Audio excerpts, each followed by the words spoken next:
Programme ছিল, সেই প্রোগ্রামকে কেন্দ্র করে গতকালকে পর্যন্ত কিন্তু বেশ ধরাধরি চলছে। তো সেটাও তো মুক্তিযোদ্ধাদের একটা অনুষ্ঠান ছিল, মুক্তিযুদ্ধ বিষয়ক একটা অনুষ্ঠান ছিল, সেটাকে মব করেই ছোট করা হয়েছে। এবং যারা মব করেছে তাদের কিছু হয় নাই, মব যাদের উপর করেছে তাদেরকে ধরে নিয়ে যে মামলা করা হয়েছে। তাহলে সরকারের ওই পদক্ষেপ এবং সেনা সদরের এই বক্তব্য, এই দুটোকে আপনি কিভাবে মিলিয়ে দেখতে পাচ্ছেন? সেনা সদরের বক্তব্য যথার্থ। তারা তো সবসময় মেজার্ড ওয়েতে রেসপন্ড করে। এইখানে তারা যখন দেখতেছে যে এই 71 মঞ্চের এরা কিছু বলার আগেই আপনার বক্তব্য কেউ ঠিক মতো দিতেই পারে না, মনে হয় একজন শুধুমাত্র কার্জন সাহেব কিছু বলার হয়েছে, বলার আগেই আপনার লোকজনকে তারা বলতেছে যারা সন্ত্রাসের কথা চিন্তা করতেছে, সন্ত্রাসের কথা ভাবতেছে। তা আমাদের কনস্টিটিউশনে কিন্তু একটা কথা আছে যে বাক স্বাধীনতা আবার চিন্তার স্বাধীনতা, অর্থাৎ আপনি যে চিন্তা করবেন এই চিন্তার কিন্তু একটা স্বাধীনতা এনশিওর করা হয়েছে। এই সরকার আমি দেখতেছি যে চিন্তার স্বাধীনতাও হরণ করে এনেছে। যেখানে লতিফ সিদ্দিকী বসেছিলেন, উনি হয়তো কিছু চিন্তা করতেছিলেন, হয়তো মুক্তিযুদ্ধের কথা চিন্তা করতেছিলেন, হয়তো কিছু কিছু তাকে অ্যারেস্ট করে ফেললেন। সেই সাথে আপনি মঞ্জুরুল ইসলাম পান্নাকে অ্যারেস্ট করলেন, সেই সময় আপনি প্রফেসর কার্জনকে আপনি অ্যারেস্ট করলেন। আজকে আজকে না কালকে অ্যারেস্ট করলেন আবু আলম শহীদ খান, সে সেখানে উপস্থিত ছিল কি ছিল না এটাও শিওর না, যে তাকে সন্ত্রাস বিরোধী আইনে গ্রেপ্তার করা হয়েছে।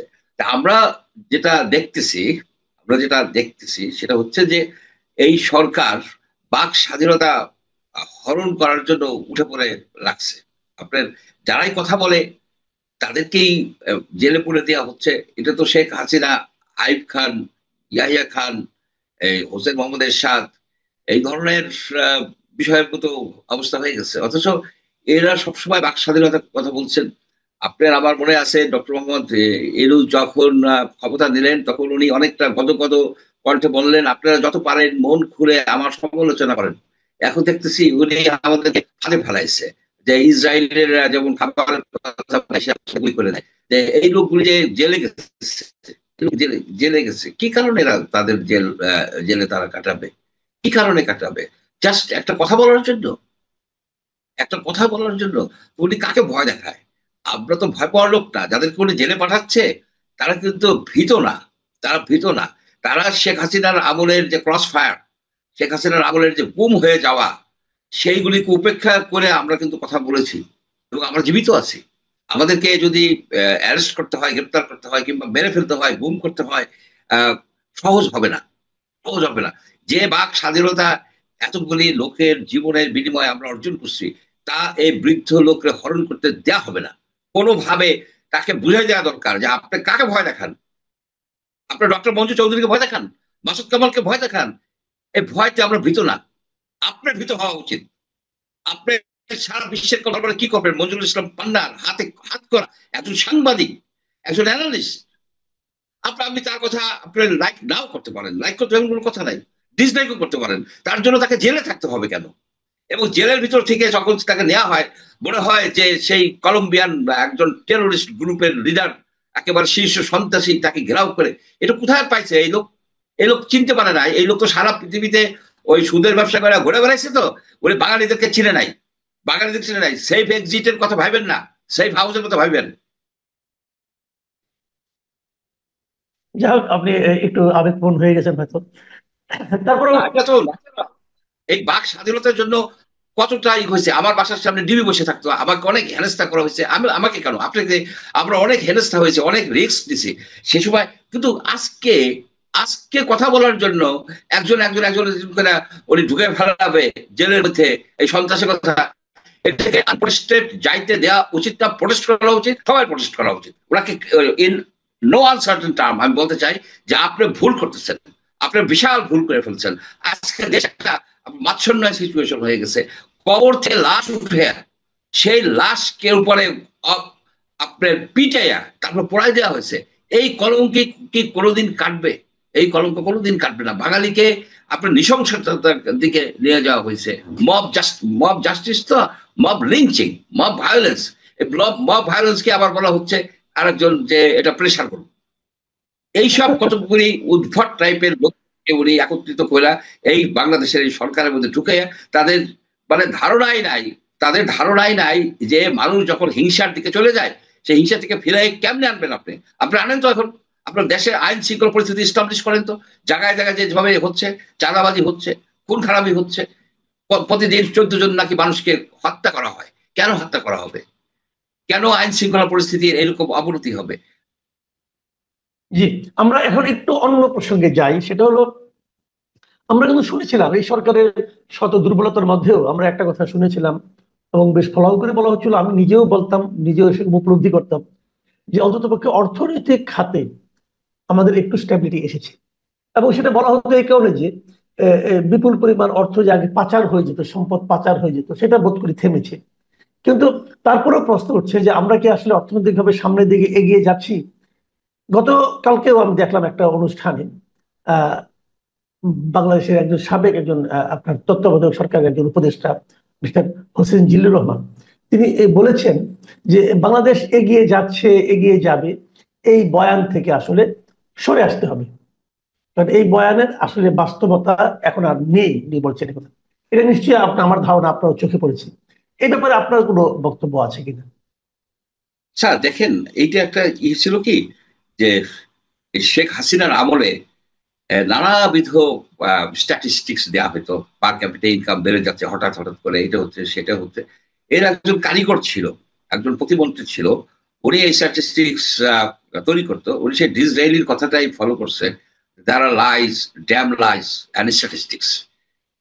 এইখানে এই সরকার আসার পরে অ্যাকচুয়ালি আমাদের জিডিপি গ্রোথ গত বছর কি হয়েছে, আমাদের পার ক্যাপিটা ইনকাম কি, এই সম্বন্ধে একটা সুন্দর একটা মানে রিয়ালিস্টিক দেওয়া দরকার ছিল, একটা মানে একটা অ্যাসেসমেন্ট দেওয়া এদের উচিত ছিল। কারণ অনেক তথ্যই ছিল বিভ্রান্তিকর, অনেক তথ্য বিভ্রান্তিকর ছিল। তো সেই হিসেবে যদি বলা হয় যে গোদামিলের উপরে দাঁড়ায় আছে, পাটাতনটা স্ট্রং না, বাংলাদেশের ইকোনমির পাটাতনটা স্ট্রং না, এটাই হচ্ছে মূল কথা। এবং দেখেন যে এই যে হতদরিদ্র লোকজন, হতদরিদ্র লোকজন, যে দারিদ্রতা বাড়ছে, 30 লক্ষ লোক নতুন করে দরিদ্র হয়ে গেছে। যেখানে কথা ছিল যে 3-0 নিয়ে উনি ল্যান্ড করলেন, 3-0, সেখানে zero unemployment, zero poverty, zero emission. এখন ঘটনা দাঁড়ালো যে সবই তো শূন্য। আপনার জিরো আনএমপ্লয়মেন্টের দরকার নাই ভাই, যে আনএমপ্লয়মেন্টটা ছিল যতটুকু ছিল ততটুকু ফিরে আনেন, যতটুকু ফিরে আনেন। আপনার লোক এই হয় কিভাবে, দরিদ্র হয় কিভাবে, সে বিষয়ে তো আপনি কোনো কথাই বলছেন না। আপনি তো কথা বলা দরকার, আপনি এক্সপ্লেইন করা দরকার। আপনি এখানে বলতেছেন কোথাকার কাদেরকে নিয়ে আসছেন, কতগুলি উদ্ভট উড়নচণ্ডী এই লোকজন বিদেশে বিদেশে ঘুরে বেড়ায়, যেসব লোকজনকে নিয়ে আসছে। এখানে এক ভদ্রলোক বলে বেড়াচ্ছে যে মাতার বাড়ি আর কক্সেস বাজার, মহেশখালী সব মিলে একটা বিশাল হাব হবে, সেটা সিঙ্গাপুরকে ছাড়াই যাবে। এইসব কাল্পনিক কথা বলে তো কোনো লাভ নাই। এইসব কাল্পনিক কথা বলে, এইসব কাল্পনিক কথা শেখ হাসিনাও বলছে অনেক। এই যে আপনার যে ওই এই যে নতুন যে পোর্টটা করলো, যে পোর্টটা করলো আপনার কুয়াকাটায়, এটা একটা জি, ফেলিওর না? এটা একটা ফেলিওর। এই যে একটা টানেল করলো, এটা ফেলিওর না? খালি বললেই তো হবে না যে আপনার কতটা ইনভেস্টমেন্ট হয়েছে। আপনার যারা ইন্ডাস্ট্রিয়ালিস্ট, যারা অ্যাকচুয়ালি ইন্ডাস্ট্রি চালায়, যারা বিজনেস করে, তাদের বক্তব্য মাঝে মাঝে শুনি। তারা বলে যে কিসের ইনভেস্টমেন্ট হবে, আমরা যারা ইন্ডাস্ট্রি করছি আমরাই তো ফাইসে গেছি। আমাদের গ্যাস দিতে পারে না, আমাদেরকে বিদ্যুৎ দিতে পারে না, আমাদের জ্বালানির কোনো নিশ্চয়তা নাই। সেইখানে কোন ইনভেস্টটা আসছে, কারা আসছে, গত 1 বছরের মধ্যে কারা আসছে? আমরা তো এদের কাছে বলি না যে আপনি ইনভেস্টর আনেন। আপনি কি করতেছেন? আপনি ইলেকশন দিবেন, আইন শৃঙ্খলা পরিস্থিতি ঠিক রাখবেন, যেখানে যেখানে সেইখানে গুন্ডাদের, সেই টেরোরিস্টদেরকে, সে অভিজিৎ রায়ের হত্যাকারী যারা আছে তাদেরকে আপনি ছেড়ে দিচ্ছেন, ওদিকে পোর্ট দিয়ে দিচ্ছেন বিদেশিদের হাতে। এখানে আজকে দেখলাম কিছুক্ষণ আগে বলছে যে পোর্ট বিদেশিদের হাতে থাকবে। কেন পোর্ট বিদেশিদের হাতে থাকবে? বাংলাদেশের লোকেরা পোর্ট চালাতে পারে না? এ পোর্ট কি আপনার ব্যর্থ পোর্ট? এ পোর্ট দিয়ে এক্সপোর্ট হয় না? তাকে কে বলছে যে আপনি পোর্ট এই দিবেন? আপনার কি এই কাজের মধ্যে পড়ে, টার্মস অফ রেফারেন্সের মধ্যে পড়ে যে পোর্টটা 30 বছরের জন্য আপনি দিয়ে দিবেন? আপনি তো দুদকের কেসে পড়বেন। আমি তো সাসপেক্ট করি এখানে আপনার অর্থনৈতিক সুযোগ সুবিধা আপনি নিচ্ছেন। আপনি বিরত হন। ডক্টর ইউনূসকে আমি বলতে চাই, আপনি বিরত হন। এই বৃদ্ধ বয়সে জেল খাটা কিন্তু সোজা ব্যাপার না। আপনার এই যে আবু আলম শহীদ খন্দকার, শহীদ খান, তারপরে মঞ্জুর সব পান্না, এরা ইয়াং, এরা জেলে সহ্য করতে পারবে। আপনি জেলে সহ্য করতে পারবেন, আপনি তো জেল হবে। আপনি কেন বাংলাদেশের পোর্টকে আপনি অন্যদের হাতে দেবেন টেন্ডার ছাড়া? আপনাকে কে বলছে? আপনাকে কি এটা বলা হয়েছে? আপনি দিচ্ছেন, আপনার অর্থনৈতিক কারণে দিচ্ছেন, একেবারে এটা আমাদেরই। আপনি বলছিলেন যে ইমিডিয়েটলি আপনার অ্যাডভাইজাররা তাদের সম্পদের হিসাব দিছে, তার সম্পদের হিসাব দিছে? কেউ দিছে? আপনি পারাইছেন কাউকে দিয়ে বলাইতে যে এই আমার সম্পদের হিসাব? এই যে যেসব লোকজন দুর্বৃত্ত, আওয়ামী দুর্বৃত্তদেরকে কারা আশ্রয় দেয়? আপনার অ্যাডভাইজারদের লোকেরা আশ্রয় দেয়, প্রশ্রয় দেয়, তাদের ব্যবসা বাণিজ্য দেখে, তাদের অফিসে যে বসে। আমাদের কাছে খবর আছে, আমরা এই দেশে থাকি, আপনি এই দেশে থাকতেন না, আপনি জানেন না। বাঙালিকে আপনি ভয় দেখাবেন না, বাঙালির সাথে আপনি ওই চালাকি করতে যাবেন না, চালাকি করতে যাবেন না। আপনাকে যে কাজের জন্য আনা হয়েছে, না পারলে ছেড়ে দিয়ে আপনি চলে যান, গেট লস্ট। জি, অনেক ধন্যবাদ। আমরা আলোচনা আসলে আরো লম্বা করতে পারতাম, কিন্তু আর করছি না, কারণ আমার কাছে মনে হচ্ছে আপনি একটু আবেগপ্রবণী হয়ে গেছেন, যে কোনো কারণে হোক।